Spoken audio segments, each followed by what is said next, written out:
Welcome to the Grace Totem podcast. Thank you for tuning into this episode. If you like our content, please subscribe to our channel and drop that like button. With no further delays, let us dive into our next topic with our hosts. Welcome to the deep dive. Today, we're really getting into something quite remarkable, the Book of Enoch. Yeah, it's a text that for centuries was pretty much unknown in the West outside of Ethiopia. Right. And maybe you're listening because you're, well, preparing for something, or maybe just curious. Or somewhere in between. Exactly. Our aim here is really to unpack the key stuff from our sources, give you a clear picture, maybe even surprise you a bit without it being overwhelming. And it's interesting, right from the start, there's this claim Sir Walter Raleigh made back in 1616. Oh, yeah, while it was in the Tower of London. That's the one. He said a part of Enoch about the stars, their names, movements, all that was found in Sheba, 1st century. Wow. And he even tried linking it to Origen, the church father. Though our sources say that specific bit isn't actually in Origen's works that we still have. So maybe a bit of a historical mystery there about how well known it really was early on. It definitely raises questions. Okay, so let's try and piece this together. This book, lost for ages to many, but maybe whispers of it existed, linked to early Christian figures. Potentially. Then, fast forward, 17th century, Agia's version turns up in Ethiopia. But it wasn't exactly welcomed with open arms, was it? No, not at all. There was real doubt. Authenticity was questioned. People thought it might be a fake. Yeah, Hayab Ludolf, a big name in Ethiopian studies back then, he was one of the skeptics, suspected forgery. So that initial doubt kind of shows the challenge, right? Integrating a text that had just been gone from Western view for so long. Absolutely. But putting aside those early debates, it's the content of Enoch that's really compelling. That's where the insights are. Totally agree. And the themes are huge. We're talking fallen angels mixing with humans, divine judgment on a massive scale. Right. And maybe the most interesting part for later stuff, how these ideas might have, trickled down into later religious thought, things you're probably already familiar with. Exactly. It potentially provides some really important context. So let's dive into that core story first, these fallen angels. Okay, so the narrative starts with this figure, Semizaz. He gets about 200 other angels together. 200. That's quite a group. It is. And they come down to Mount Hermon. And one source actually suggests the name Hermon itself comes from the oath, the harem they swore there. An oath? What was the oath? To take human wives. That was the plan they bound themselves to. So that's a pretty dramatic stage. I'll say. And this union, it had some pretty significant results, didn't it? The Nephilim. Nephilim. And these weren't just regular kids. They were giants, huge, imposing figures, a direct result of mixing heavenly and earthly beings. A definite sign something's gone wrong, a disruption. A major transgression, yeah. And it wasn't just about procreation. There's another key angel, Azazel. Azazel. What was his role? His thing wasn't taking wives. It was revealing secrets, forbidden knowledge, handing it over to humanity. Like what kind of knowledge? Things like metalworking for weapons, cosmetics, enchantments, stuff our sources linked to the occult, knowledge humans weren't meant to have. Okay, so that really corrupted things, presumably changed society. That's exactly how the text frames it. Led to widespread sin, a breakdown of morality. So these angels aren't just, like, breaking celestial rules personally. They're actively messing things up on Earth, teaching stuff that causes harm. Precisely. And naturally, this leads to a reaction from the divine. Right. There has to be consequences. How is this dealt with? Judgment comes pretty swiftly. Raphael gets the order to grab Azazel. Grab him. Bind him hand and foot and throw him into this dark pit in the desert Dudal. Sounds grim. Is that permanent? Up till the final judgment, yeah. Then he gets cast into fire. It's serious. And what about the Nephilim, the giant offspring? Gabriel gets that job, and the method is intense. Basically, incite them to fight each other. Mutual destruction. Wow. So they engineer their own downfall. Seems that way.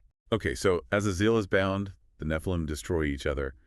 What about Semizaz, the ringleader, and the others who took wives? Michael handles them.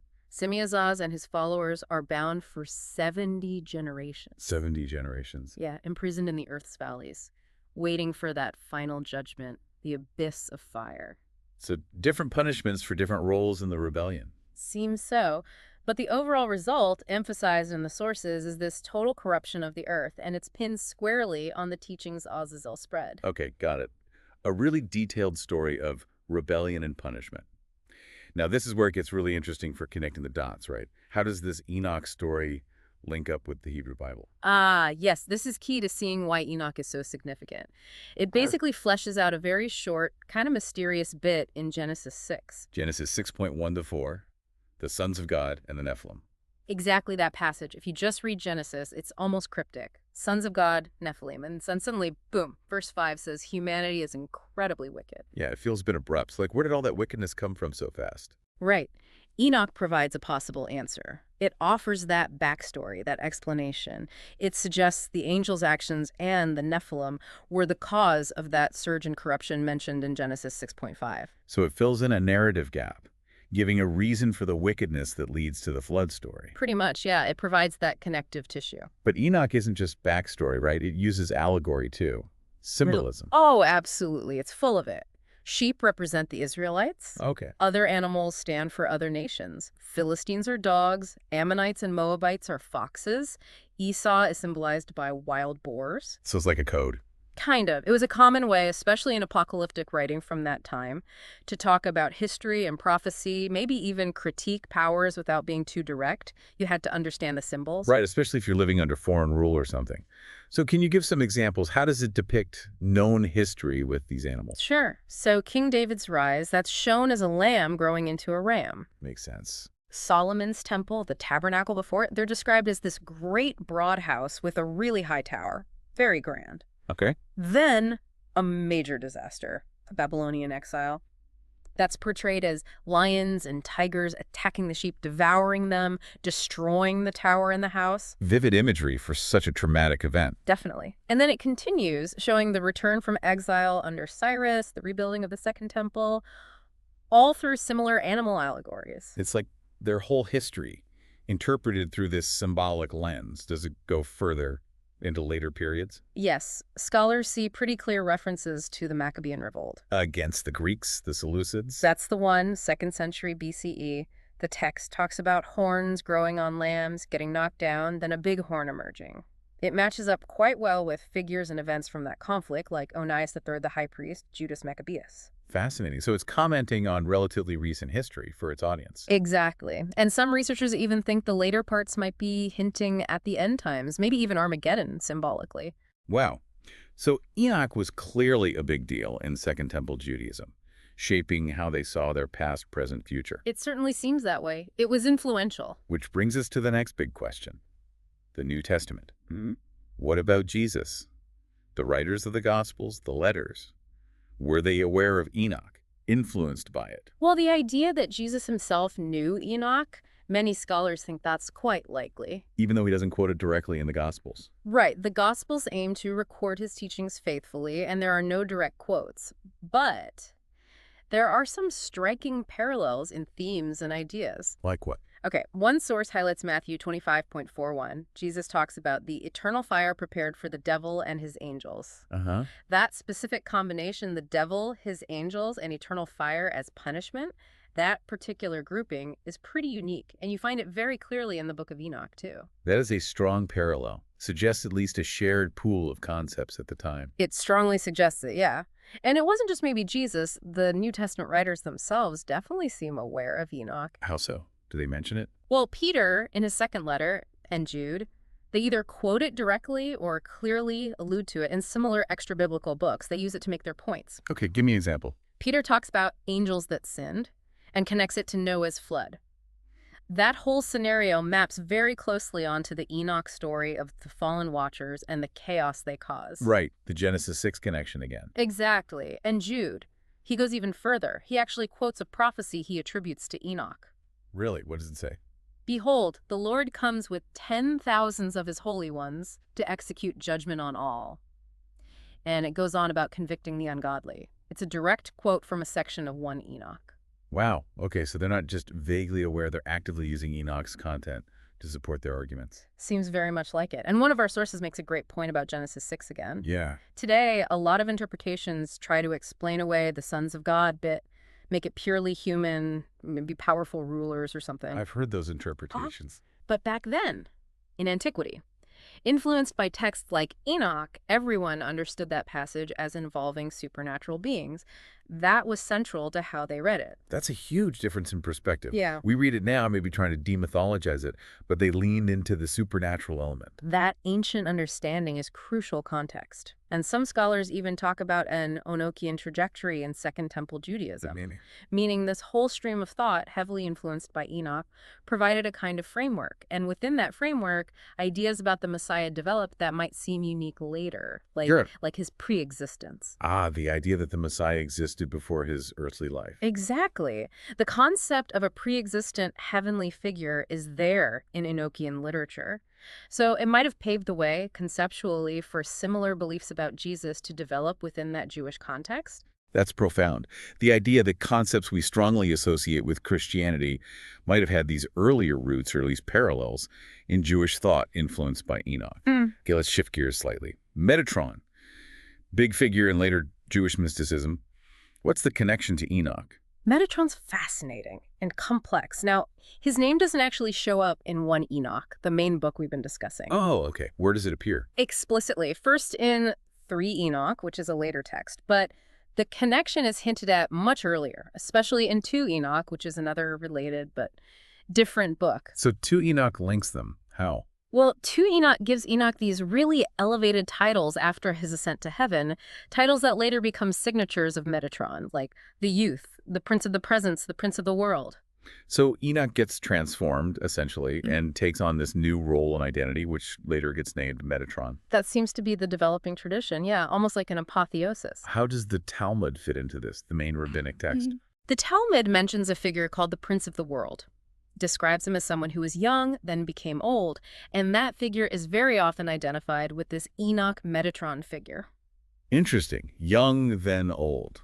Yeah. Like Enoch's human life, followed by this eternal role. Possibly. Yeah. And then Kabbalah, the later mystical tradition, even talks about 2 Metatrons. 2? Yeah, one is the transformed Enoch. The other is seen as more like a primordial divine emanation, a sephira. It gets complicated. It sounds like. What about other texts? There's a Merkabah text, YHWH, that's from the mystical tradition focused on visions of the divine chariot. Okay. It actually identifies the Ancient of Days from the Book of Daniel with Metatron. Wow, equating him with a figure representing God himself in Daniel. That's a huge elevation. It really is. Shows just how high Metatron's status became in some traditions. I've also heard the term Lesser Yahweh applied to Metatron.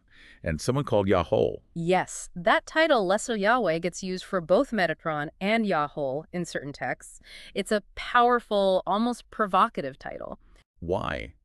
What's the thinking behind it? One common explanation involves Gematria, the Hebrew letter number system. Right, where words have numerical value. Exactly. The numerical value of the letters in Metatron adds up to the same number as Shaddai, which is one of the biblical names for God Almighty. Ah, so the name itself contains a link to a divine name. That's one theory. It's not universally accepted as the reason, but it's out there.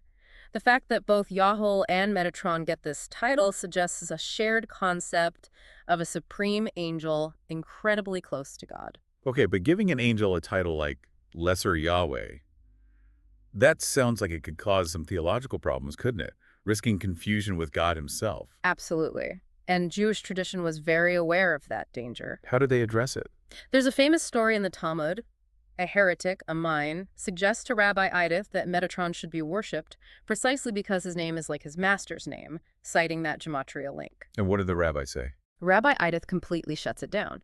He quotes Exodus 23.21, which talks about an angel God sends who has God's name in him, but warns the Israelites not to provoke him because he won't pardon transgression. The point being, even an angel carrying God's name is still just an angel, acting under God's authority, not God himself. So a clear line is drawn. Metatron is powerful, exalted, maybe even has a name linked to God, but he is not God. Worship is off limits. Exactly. It reinforces that core principle of God's absolute oneness. Metatron is a servant, albeit the highest servant. That's a crucial clarification. Yeah. But the links to Enoch persist. I heard something about Psalm 37. Yeah, Psalm 37.25.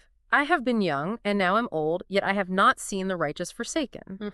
The Talmud attributes that verse not to David, the traditional author, but to the chief angel, the Prince of the World, identified as Metatron. Why? The reasoning is King David didn't live that long. How could he make such a sweeping statement about his entire life? So they figure it must be someone with a much longer perspective, like Metatron Enoch. Interesting interpretation. And what about Enoch as the first teacher? How does that connect to Metatron? Well, there's this strong tradition of Enoch being the first human to receive divine wisdom, maybe even, controversially, some from the fallen watchers before he ascended. Okay. Then you see Metatron described, like in the Book of Can, a Kabbalistic text, as the prince over all 70 nations, knowing all 70 root languages. He oversees everything. So from first learner to cosmic overseer and repository of knowledge. Pretty much. The Zohar, the major Kabbalistic work, even interprets a verse in Proverbs about childhood education, train up a child in the way he should go, as referring back to Enoch Metatron as the ultimate original educator for humanity. That's quite a legacy. Yeah. But this whole Metatron thing, especially his high status, wasn't without its issues within Judaism itself, was it? Thinking of Elisha Benahuya. Ah, yes. Elisha Benahuya, nicknamed Acher, meaning the other one, because he became a heretic. His story is definitely relevant. Why did he become a heretic? The Talmud gives a few reasons. One involves seeing seeming injustice related to doing a good deed, a mitzvah. But another very famous reason given is that he entered paradise, had a mystical vision, and saw two thrones or two powers in heaven. Two thrones, implying not just God alone. Exactly. And some scholars suggest that this vision and his subsequent heresy might have been influenced by or misinterpreted these high-level ideas about Metatron, maybe even influenced by early Christian views about Jesus as a second divine figure. Seeing Metatron's exalted status, he perhaps wrongly concluded there was a duality in heaven. Ah, so the very concept of Metatron, while intended to show God's glory through his highest angel, could potentially be twisted or misunderstood to support ideas that contradicted core Jewish monotheism. Precisely. And that potential for misunderstanding, or even for Christians to maybe use the Metatron idea to argue for their view of Jesus. Right. That might explain why some later rabbinic traditions seem a bit hesitant about Metatron, or try to downplay the more extreme claims about his status, to protect that principle of God's absolute unity. Makes sense. A kind of theological damage control, perhaps.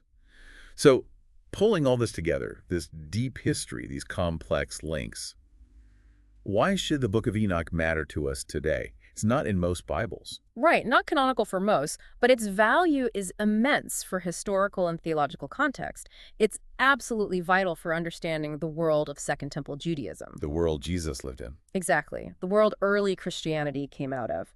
Enoch shows us that many ideas we see in the New Testament about the Messiah, angels, the afterlife, weren't created out of thin air by Christians. They were already circulating, being debated, developing within Judaism before Jesus. That's a really important counter-narrative.